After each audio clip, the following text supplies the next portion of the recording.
চলো বাবা, ছাওয়া দিয়ে চলো।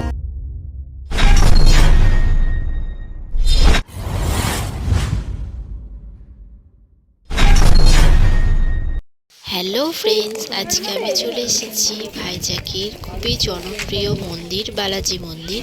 তো বালাজি মন্দিরটা তোমাদের ঘুরিয়ে দেখাবো। তো আমরা যখন গিয়েছিলাম তখন ভিতরে পুজো হচ্ছিল, তো আমরা ঠাকুর দর্শন করতে পারিনি।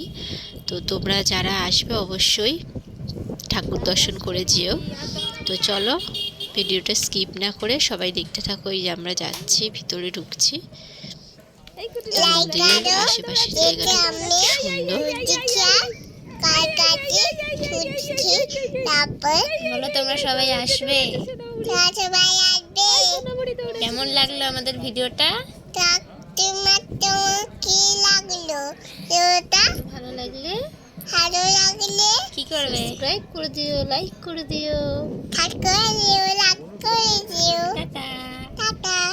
আজকের মতন একটুখানি।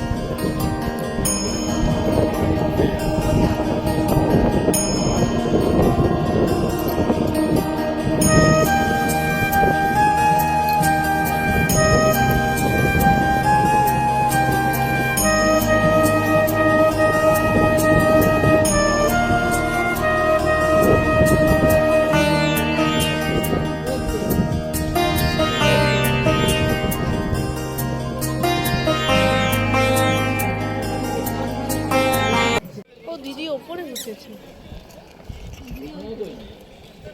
হয়তো।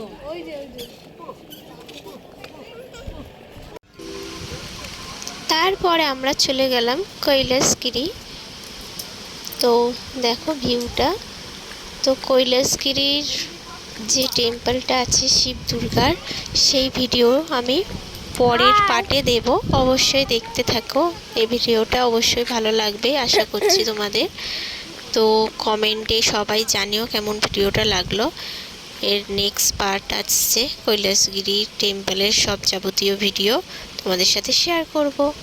তো ভিউটা দেখো, জাস্ট অসাধারণ। এটা হচ্ছে কৈলাসগিরি পার্কের ভিতরেই যে নতুন যে এটা হচ্ছে ত্রিশূলটা, ওটা এখনও তৈরি হয়নি। তো পরবর্তীকালে এটা তৈরি হয়ে যাবে, এখন হচ্ছে আর কি, কমপ্লিট হয়নি। তো যারা যারা পরবর্তীকালে আসবে ভাইজ্যাকে, তো অবশ্যই তারা দেখতে পারবে এই ত্রিশূলটা তৈরি হচ্ছে। তা আমার চ্যানেলটা অবশ্যই সাবস্ক্রাইব করে দিও যদি তোমাদের ভালো লাগে ভিডিওগুলো, আর আমার পাশে থেকো। প্লিজ লাইক করো, কমেন্ট করো আর শেয়ার করো। ও আর একটা ব্যাপারে তোমাদেরকে বলে রাখি, যে তোমরা যখন কৈলাসগিরিতে আসবে দেখবে বাইরে না একটা ম্যাপ দেওয়া আছে, ত্রিশূলের ছবি দেওয়া আছে, কিন্তু ওটা এখনো কমপ্লিট হয়নি। আমরা ভেবেছিলাম কমপ্লিট হয়েছে, তো ওখানে গাড়িতে আমরা জিজ্ঞাসাও করেছিলাম, বলেছিল হ্যাঁ কমপ্লিট হয়েছে, কিন্তু কমপ্লিট হয়নি। আমরা গিয়ে জাস্ট এরকম দেখে এসেছি, এই জায়গাটাই